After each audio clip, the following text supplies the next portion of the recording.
जय हिंद साथियों, नमस्कार। मैं नितेश साहू आप सभी का अपने चैनल स्टडी ट्यून में हार्दिक स्वागत करता हूं। तो प्यारे साथियों, आज की इस वीडियो में हम बात करने वाले हैं मीट्रिक प्रणाली का। और जो मीट्रिक प्रणाली होता है ना साथियों, वो एक दशमलव प्रणाली है ना। तो इसी के बारे में आज चर्चा करने वाले हैं। साथ ही साथ इस वीडियो में देखने वाले हैं कि जो ब्रिटिश पद्धति है उसका कैसा संबंध है मीट्रिक पद्धति के साथ। ठीक है, तो ये भी हम जानने का प्रयास करते हैं। तो प्यारे साथियों, माप एवं उनके इकाइयों का उपयोग मुख्यतः मीट्रिक प्रणाली में किया जाता है। ठीक है, तो भैया जो माप है ना और जो भी उनकी इकाइयां है ना, तो उसमें मुख्यतः किसका उपयोग होता है? मीट्रिक प्रणाली का उपयोग होता है। मीट्रिक प्रणाली एक दशमलव प्रणाली है। तो ये भी पूछा जा सकता है आपको एग्जाम में कि जो मीट्रिक प्रणाली है वो कैसा प्रणाली है। तो आपको बता देना है कि जो मीट्रिक प्रणाली है ना वो एक दशमलव प्रणाली है। इस प्रणाली में मुख्यतः 5 इकाइयां आपको पढ़ना है। वो इकाइयां कौन कौन सा है देखिए। तो पहला जो इकाई है वो लंबाई है ना, और लंबाई का अंतरराष्ट्रीय जो मात्रक है वो मीटर होता है ना। और उसी प्रकार दूसरा इकाई जो है वो है भार, और जिसका मात्रक है ग्राम या फिर किलोग्राम है ना। तीसरा जो इकाई है आपका वो है समय। समय का जो इकाई मात्रक है सेकंड है ना। क्षेत्रफल चौथा इकाई, और क्षेत्रफल का मात्रक वर्ग मीटर या फिर वर्ग सेंटीमीटर। उसी प्रकार जो पांचवा इकाई है ना आयतन, आयतन का जो मात्रक है वो घन मीटर या फिर घन सेंटीमीटर। ठीक है, तो ये जो 5 इकाइयां हैं उसी के बारे में पढ़ना है, और इसी से रिलेटेड आपको क्वेश्चन एग्जाम में पूछा जा सकता है, क्योंकि ये पहला टॉपिक है आपके सिलेबस का। छत्तीसगढ़ शिक्षक भर्ती के अंतर्गत जो मैथ्स का पोर्शन है उसका पहला टॉपिक है मीट्रिक प्रणाली। आई होप आपको पता है कि जो सीजी टेट है ना, उसमें भी पहला टॉपिक मीट्रिक प्रणाली का ही होता है। ठीक है, तो शिक्षक भर्ती आपका छत्तीसगढ़ शिक्षक भर्ती है, उसका भी पहला टॉपिक मीट्रिक प्रणाली है। तो उसी को आराम से देखेंगे। जो भी महत्वपूर्ण चीजें हैं मैं आपको बताने वाला हूं। आज जो है जो कॉन्सेप्ट है वो समझ लीजिए, उसके बाद इससे रिलेटेड कुछ क्वेश्चन वो भी हल करेंगे। ठीक है, ज्यादातर इस टॉपिक में से ऐसा क्वेश्चन बनता है जिसमें से आपको कन्वर्ट करना रहता है। जैसे कि मान लीजिए इंच से फुट में कन्वर्ट करना है ना, या फिर गज से मीटर में कन्वर्ट करना है, या फिर सेंटीमीटर से इंच में कन्वर्ट करना है, या फिर मील से किलोमीटर में कन्वर्ट करना है। तो यही बेसिक क्वेश्चन जो है बनते हैं इस टॉपिक से। ठीक है, बहुत आसान है, बस याद रखना है आपको। चलिए, सबसे पहले हम लंबाई की बात करते हैं है ना। जो मीट्रिक प्रणाली है ना उसके 5 इकाइयां है। कितने इकाइयां? 5 इकाइयां, जो मैंने आपको बता दिया। लंबाई है, भार है, समय है, क्षेत्रफल है और आयतन। तो जो पहला इकाई है लंबाई, उसी के बारे में थोड़ा सा चर्चा करेंगे। ठीक है, सबसे पहले मीट्रिक प्रणाली के अंतर्गत जो लंबाई के लिए माप है उसको हम देखने वाले हैं। उसके बाद जो ब्रिटिश पद्धति है और साथ ही साथ मीट्रिक पद्धति, तो इनमें क्या संबंध है लंबाई के अंतर्गत वो हम जानने का प्रयास करेंगे। चलिए, तो मीट्रिक प्रणाली में लंबाई के लिए माप क्या क्या है देखिए आराम से। इसको याद करना है, क्योंकि याद करेंगे तभी याद रहेगा ना, है ना। इसमें समझने वाली बात नहीं है भाई। जब इसका क्वेश्चन मैं कराऊंगा तब समझिएगा, अभी केवल आपको याद करना है। नोट डाउन करें।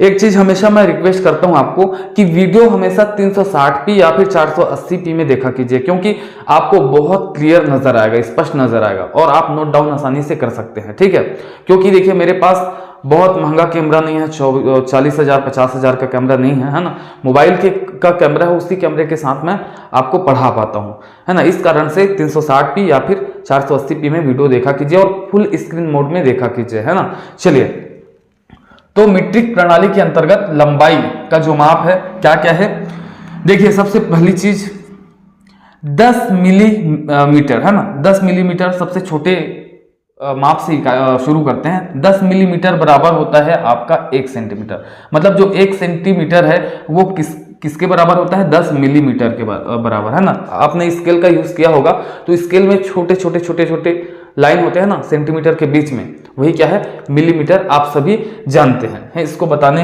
या फिर इस पर डिस्कस करने का कोई मतलब ही नहीं बनता, क्योंकि सभी जानते हैं। चलिए, 10 सेंटीमीटर अगर मिल जाए, है ना, 10 सेंटीमीटर अगर मिल जाए तो क्या बनता है जी? 1 डेसीमीटर बनता है ना। ठीक है, 10 सेंटीमीटर इक्वल टू होता है 1 डेसीमीटर। इसको याद रखिएगा, क्योंकि जो सेंटीमीटर है और मीटर है ना, ये सब आप करते रहते हैं, मतलब इसके बारे में जनरली सबको पता होता है। बट ये डेसीमीटर जो है ना वो थोड़ा नया लग रहा होगा, इस कारण से इसको थोड़ा याद कीजिएगा कि भैया 1 डेसीमीटर बराबर क्या होता है? 10 सेंटीमीटर होता है ना। 1 डेसीमीटर इक्वल टू 10 सेंटीमीटर। उसी प्रकार यदि हम 100 सेंटीमीटर की बात करें, देखिए 1 सेंटीमीटर में 10 सेंटीमीटर, तो 10 डेसीमीटर में 100 सेंटीमीटर, मतलब 10 डेसीमीटर इक्वल टू हो जाएगा 100 सेंटीमीटर, और 100 सेंटीमीटर बराबर होता है 1 मीटर। याद रखिएगा, ये सबको पता है, 100 सेंटीमीटर बराबर 1 मीटर, और पूछ दिया गया 1 मीटर में कितना सेंटीमीटर, तो आपको बता देना है 1 मीटर इक्वल टू 100 सेंटीमीटर। मैंने बताया ना 1 डेसीमीटर में 10 सेंटीमीटर, तो 10 डेसीमीटर में 100 सेंटीमीटर, तो 100 सेंटीमीटर बराबर होता है 1 मीटर, है ना। 10 डेसीमीटर बराबर होता है 100 सेंटीमीटर, और उसके ही बराबर होता है 1 मीटर। इसलिए मैं डायरेक्ट यहाँ पे लिख दिया हूँ कि 10 डेसीमीटर इक्वल टू 1 मीटर। चलिए साथियों, यहाँ पर देखिए 10 मीटर बराबर होता है, सॉरी 1 डेकामीटर, 1 डेकामीटर है ना, ये यहाँ पे कुछ भी लिख दिया हूं मैं, सॉरी, है ना। चलिए 10 मीटर बराबर होता है 1 डेकामीटर, इसको याद रखिएगा। देखिए डेसीमीटर अलग है, 10 सेंटीमीटर इक्वल टू 1 डेसीमीटर, लेकिन 10 मीटर बराबर होता है 1 डेकामीटर। इसको आपको अच्छे से याद करना है, ठीक है। चलिए कहां पे है, अच्छा अब देखिए 1 डेकामीटर बराबर तो 10 मीटर होता है, तो भैया 10 डेकामीटर बराबर क्या हो जाएगा 100 मीटर, और 100 मीटर ही किसके बराबर होगा 1 हेक्टोमीटर के। तो इसको भी याद रखिएगा कि 10 डेकामीटर अर्थात आपका 100 मीटर कितना होता है 1 हेक्टोमीटर होता है, और 1000 मीटर होता है 10 हेक्टोमीटर के। देखिए 100 मीटर जो है आपका 1 हेक्टोमीटर होता है, तो 1000 मीटर जो है वो 10 हेक्टोमीटर के बराबर होगा, और 10 हेक्टोमीटर इक्वल टू 1 किलोमीटर होगा, ठीक है, क्योंकि 1000 मीटर में आपका 1 किलोमीटर होता है। तो ये जो संबंध है मैं थोड़ा सा बता दूं, इसको आप नोट डाउन करें, क्योंकि मैं बता रहा हूं आप सुन रहे हैं अभी बस याद रहेगा, लेकिन आपको नोट डाउन करना है, अच्छे से पढ़ाई करना है, हमेशा के लिए याद रहेगा, ठीक है साथियों, क्योंकि इंपॉर्टेंट है। 1 नंबर से 2 नंबर तो नहीं बोलूंगा, लेकिन 1 नंबर का यहां से पूछ लिया जाएगा आपको, है ना। और जो छोटे छोटे ऐसे आसान प्रश्न होते हैं ना, यही छूट जाते हैं, तो वही नहीं करना है आपको, ठीक है साथियों। चलिए कहां पे है, ये आपका खत्म हो गया, है ना। तो इसको अच्छे से याद रख लीजिएगा। चलिए ब्रिटिश पद्धति में और जो मीट्रिक पद्धति है उसमें संबंध देखते हैं, किसके अंतर्गत, लंबाई के अंतर्गत, ठीक है। चलिए तो यहां पर 1 इंच किसके बराबर होता है 2.54 सेंटीमीटर के बराबर, है ना। मतलब 2.54 सेंटीमीटर बराबर कितना होता है 1 इंच होता है ना। तो ये जनरली आपको पता होगा मेरे ख्याल से, क्योंकि जब घर बनाते हैं, है ना, तो अक्सर जो मिस्त्री होता है ना काम करने वाले, उसके पास टेप होता है और लगभग इंच में ही वो बात करता है, इंच और फुट में, है ना। तो वही है 1 इंच बराबर कितना सेंटीमीटर होता है 2.54 सेंटीमीटर। अब एग्जाम में आपको ऐसे ही पूछा जाएगा कि भाई कोई लकड़ी का गत्ता है और वो है मान लीजिए 8 इंच, तो उसको सेंटीमीटर में आपको कन्वर्ट करना है, कितना सेंटीमीटर होगा ऐसा पूछ लिया जाएगा। मतलब कुछ भी प्रश्न बन सकता है, तो आपको बस ये संबंध जो है वो याद रहना चाहिए। अब कितना का भी पूछे आप निकाल सकते हो आराम से, ठीक है। तो 1 इंच बराबर होता है 2.54 सेंटीमीटर। उसी प्रकार 1 फुट की हम बात करें तो 1 फुट बराबर होता है 30.48 सेंटीमीटर, है ना, लगभग 30.5 सेंटीमीटर। ओके, 1 फुट बराबर 30.48 सेंटीमीटर, और ये होता है 0.3048 मीटर अर्थात 0.30। इसको याद रखिए, बाकी दो को मारिए गोली, है ना, ठीक है। तो 1 फुट जो है वो किसके बराबर होता है 30.48 सेंटीमीटर के, और वही मीटर की बात किया जाए तो 1 फुट बराबर होता है 0.30 मीटर, ठीक है। चलिए अब 1 मीटर की बात करें कि कितना फुट होता है ना भाई। 1 फुट 0.30 मीटर के बराबर होता है, लेकिन 1 मीटर कितने फुट के बराबर होता है यहां पर मैंने लिख दिया है। 1 मीटर बराबर हो जाता है 3.2802 अर्थात 3.28 फुट आप मान के चलिए, है ना। उसी प्रकार 1 गज बराबर कितना होता है, तो 1 गज बराबर होता है 0.9144 मीटर, है ना। 1 डेसीमीटर किसके बराबर होता है, तो 1 डेसीमीटर बराबर होता है आपके 4 इंच के, है ना। तो 4 इंच बराबर 1 डेसीमीटर, 1 डेसीमीटर बराबर 4 इंच, ठीक है साथियों। चलिए और आगे चलते हैं। 1 सेंटीमीटर कितने इंच के बराबर होता है? तो भाई 1 सेंटीमीटर है वह होता है 0.3937 इंच के बराबर, और 1 इंच में कितना सेंटीमीटर होता है? 2.54 सेंटीमीटर। ठीक है, तो यहां पर इसको एक साथ रखना था मेरे को, है ना। लेकिन यहां पर देखिए 1 इंच बराबर 2.54 सेंटीमीटर, और 1 सेंटीमीटर किसके बराबर होता है? कितने इंच के बराबर होता है? 0.3937 इंच के बराबर होता है। उसी प्रकार साथियों 1 मीटर बराबर होता है आपका 39.37 इंच के बराबर, है ना। 1 मीटर कितने इंच के बराबर होता है? 39.37 इंच के बराबर होता है। और जो 1 किलोमीटर है ना वो 0.6214 मील, लगभग, ये लगभग मान है, तो जो 1 किलोमीटर है वो 0.6214 मील के बराबर होता है। और 1 मील में हम बात करें तो 1.61 किलोमीटर होता है, मतलब 1.61 किलोमीटर होता है 1 मील के अंतर, है ना। ये लगभग मान है, ठीक है। अब 8 किलोमीटर की हम बात करें तो कितना मील होगा? तो मल्टीप्लाई करेंगे ना तो आ जाएगा, लगभग 5 मील होता है। 8 किलोमीटर में कितना मील? 5 मील होता है। तो ये बहुत इंपॉर्टेंट चीज मैं आपके लिए निचोड़ करके लाया हूं, अलग करके लाया हूं, क्योंकि इसी से आपको प्रश्न पूछे जाएंगे, इससे बाहर कुछ भी नहीं पूछा जाएगा। इसको पढ़ लिए तो जिंगल वाला हो गया, है ना। मतलब वही है कि यहां से ही आपको पूछा जाएगा, इससे बाहर कुछ भी कचरा नहीं पढ़ना है आपको, ठीक है साथियों। चलिए अब ये तो हो गया आपका जो पहला इकाई है मीट्रिक प्रणाली के अंतर्गत लंबाई की, है ना। अब हम मीट्रिक प्रणाली की जो दूसरा इकाई है भार, उसके बारे में थोड़ा सा अध्ययन करेंगे, पढ़ेंगे। चलिए तो चलिए अब जो मीट्रिक प्रणाली है उसकी दूसरी इकाई अर्थात भार की बात करते हैं, है ना। और भार के अंतर्गत जो माप है उसके बारे में डिस्कस करते हैं, चर्चा करते हैं। तो देखिए 10 मिलीग्राम बराबर होगा 1 सेंटीग्राम, ठीक है। 1 सेंटीग्राम बराबर 10 मिलीग्राम और 10 मिलीग्राम बराबर 1 सेंटीग्राम, इसको याद रखिएगा। उसी प्रकार 10 सेंटीग्राम बराबर होता है 1 डेसीग्राम, और 1 डेसीग्राम के अंतर्गत होता है 10 सेंटीग्राम।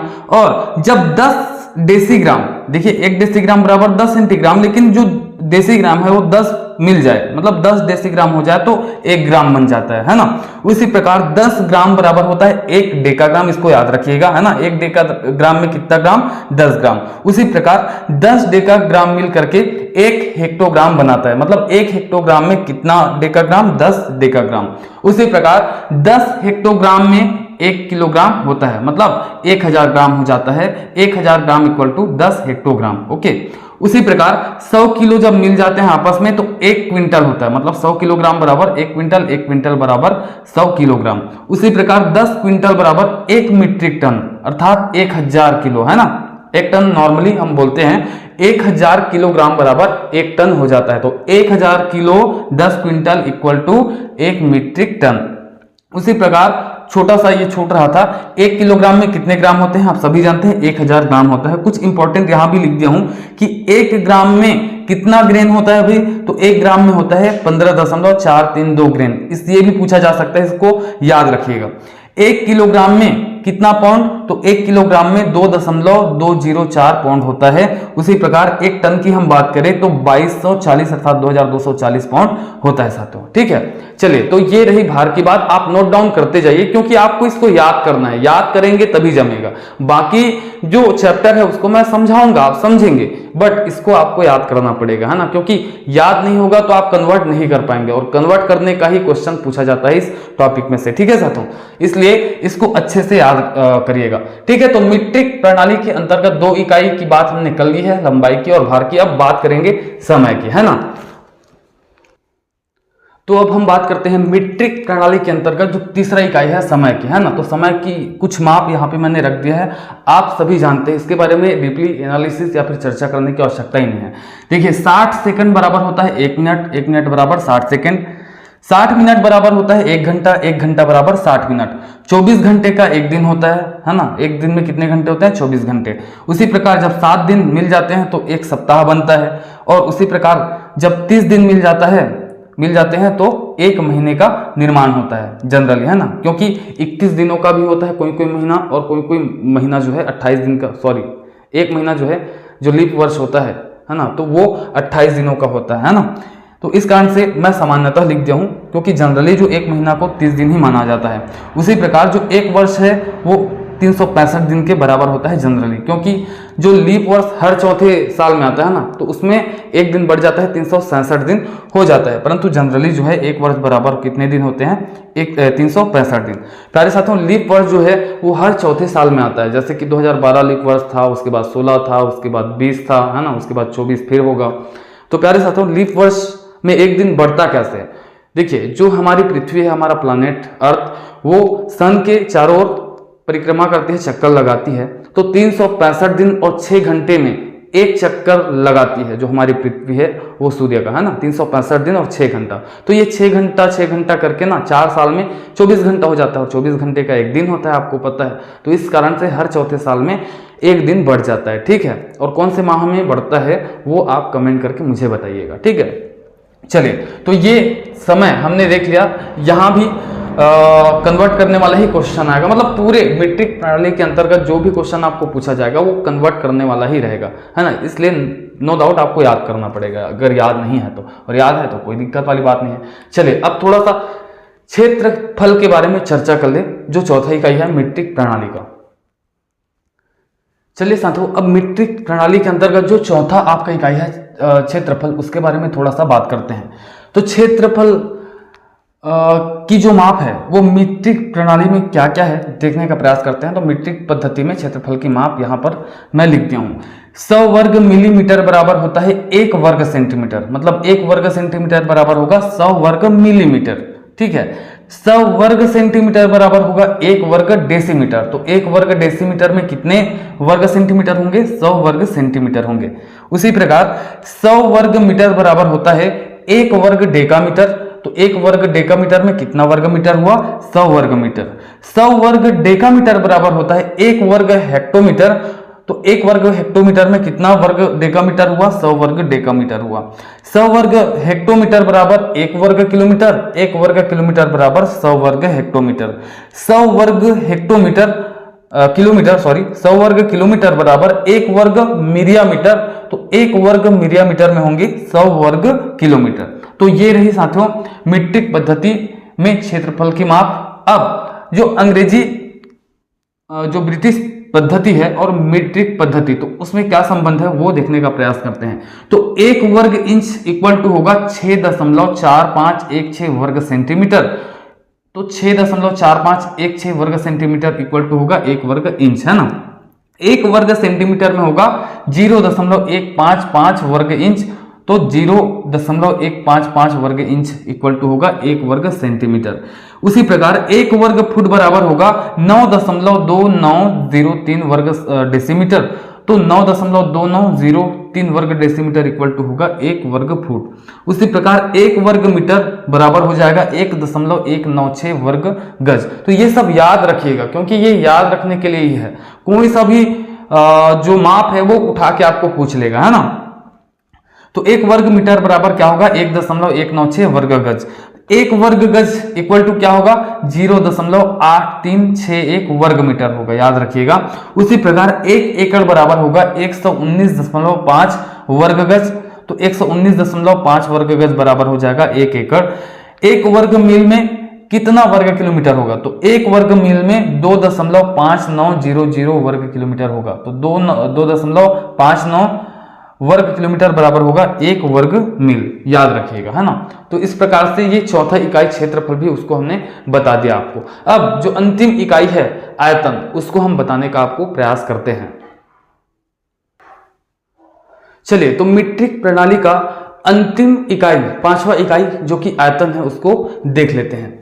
तो मीट्रिक पद्धति में आयतन की जो माप है यहां पर मैंने लिख दिया है, पढ़ भी सकते हैं, मैं बता देता हूं, है ना। 1000 घन मिलीमीटर बराबर 1 घन सेंटीमीटर। तो 1 घन सेंटीमीटर बराबर 1000 घन मिलीमीटर। उसी प्रकार 1000 घन सेंटीमीटर बराबर 1 घन डेसीमीटर। 1 घन डेसीमीटर इक्वल टू 1000 घन सेंटीमीटर। 1000 घन डेसीमीटर बराबर 1 घन मीटर। 1 घन मीटर बराबर 1000 घन डेसीमीटर, याद करना पड़ेगा आपको। 1000 घन मीटर बराबर होगा 1 घन डेकामीटर। तो 1 घन डेकामीटर बराबर 1000 घन मीटर। उसी प्रकार 1000 घन डेकामीटर बराबर 1 घन हेक्टोमीटर, है ना। तो 1 घन हेक्टोमीटर में 1000 घन डेकामीटर। 1000 घन हेक्टोमीटर किसके बराबर होगा? 1 घन किलोमीटर के बराबर। तो 1 घन किलोमीटर में 1000 घन हेक्टोमीटर होगा साथियों। उसी प्रकार आयतन इकाइयों का थोड़ा सा रूपांतरण देख लेते हैं, जो कि आपके एग्जाम के पॉइंट ऑफ व्यू से बहुत ज्यादा इंपॉर्टेंट है। 1 घन फुट बराबर होगा 6.23 गैलन और 1 लीटर बराबर होगा 0.22 गैलन, है ना।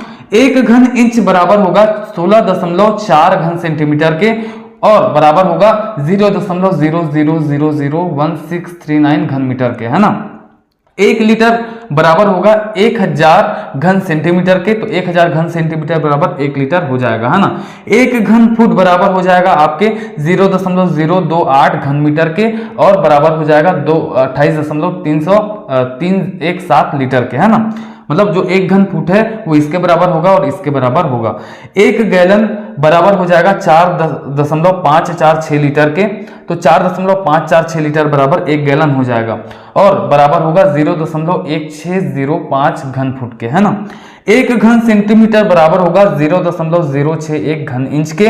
1 घन मीटर बराबर होगा 35.3148 घन फुट के और बराबर होगा 1000 लीटर के और बराबर होगा 1.30795 घन गज के, है ना। 1 घन गज बराबर होगा 27 घन फीट के और 1 घन फीट किसके बराबर होगा? तो 2728 घन इंच के बराबर होगा।